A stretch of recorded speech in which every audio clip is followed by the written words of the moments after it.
Hello বন্ধুরা, তো এখন সন্ধ্যা হয়ে গিয়েছে। তো চারিদিকটা আলো আলো করে রেখে দিয়েছে। আসলে আমার না কোনো রকম অকেশন ছাড়াই এমনি এরকম লাইটিং, মানে লাইট জ্বালাতে বাড়িতে খুব ভালো লাগে। মনে হয় যেন স্পেশাল মনে হয় দিনটাকে, মনটা যেন খুশি খুশি থাকে। তো চলো, পাশ থেকে কীর্তনের সুর ভেসে আসছে। আসলে পাশেই একটা কীর্তনের আসর বসবে একটা বাড়িতে, তো সেখানে যাবো। এই যে চলে এসেছি। তো সত্যি সন্ধ্যাটা কিন্তু একটা অন্যরকম পরিবেশের মধ্যে দিয়ে কাটলো। একটা ভালো সঙ্গ, একটা ভালো ভাইব্রেশন। তার সাথে সাথে চলছে পূর্ণিমা, আসলে রাস পূর্ণিমার সময় এটা। তো খুবই ভালো লাগছিল পরিবেশটা উপভোগ করতে।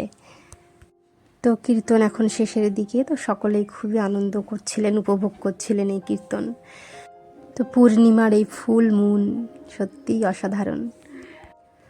তো তার সাথে সাথে প্রসাদটাও ছিল সুন্দর, খিচুড়ি, তরকারি, মিষ্টি, চাটনি। তো ছোট্ট মুহূর্ত তোমাদের সাথে শেয়ার করলাম। ভালো লাগলে অবশ্যই লাইক এবং সাবস্ক্রাইব করে আমার পাশে থেকো।